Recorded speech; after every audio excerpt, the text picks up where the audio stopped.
ഓരോ വർഷവും പ്രവാസികളായ നാം 2,15,000 കോടിയോളം രൂപയാണ് കേരളത്തിൻ്റെ എക്കോണമിയിലേക്ക് പമ്പ് ചെയ്യുന്നത്. 2021 15 ലക്ഷത്തോളം പ്രവാസികൾ ഗൾഫ് കൺട്രീസിൽ നിന്നും കോവിഡ് കാരണം തിരിച്ചെത്തുകയും ഇത് പരക്കെ കേരളത്തിൻ്റെ ഫിനാൻഷ്യൽ എക്കോസിസ്റ്റത്തിനെയും ബാധിക്കുന്ന അതിരൂക്ഷമായ ഒരു പ്രശ്നമാണെന്നും കേരളത്തിലേക്കുള്ള ഫോറിൻ മണി ഇൻഫ്ലോ കാര്യമായി താഴേക്ക് പോകുമെന്നും വളരെ വ്യാപകമായ വിലയിരുത്തലുകൾ ഉണ്ടായി.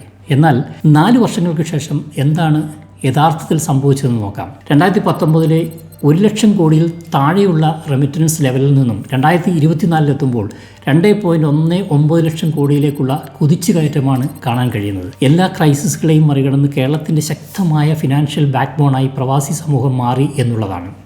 കോവിഡ് കാലഘട്ടത്തിൽ തന്നെ കേരളത്തിലേക്ക് തിരിച്ചു വരുന്ന പ്രവാസികളുടെ മാനവശേഷി ഉപയോഗപ്പെടുത്തി ഒരു പുതിയ കേരളം അഥവാ നവകേരളം കെട്ടിപ്പടുക്കാം എന്നുള്ള ചർച്ചകളും വളരെ സജീവമായിരുന്നു. ഇനി നമുക്ക് കേരളത്തിൻ്റെ എക്കോണമി ഒന്ന് വിലയിരുത്താം. കേരളത്തിൻ്റെ സ്റ്റേറ്റ് ബഡ്ജറ്റ് 2025-26 മൊത്ത വരുമാനം അഥവാ റവന്യൂ എന്ന് പറയുന്നത് 1.5 ലക്ഷം കോടിക്കടുത്താണ്.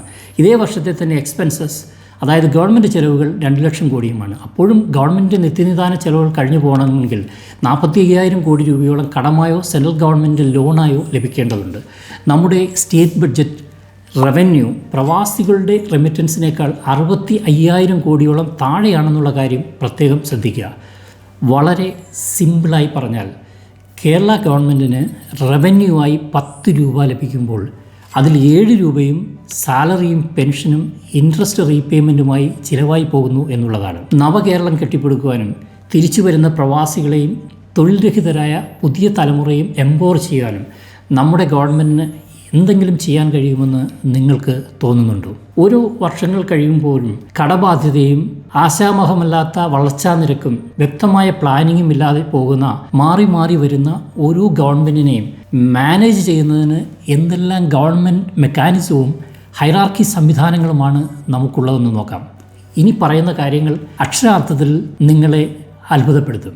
5,45,423 permanent state government employees, 21 ministers, 44 secretariat departments, 126 IAS officers.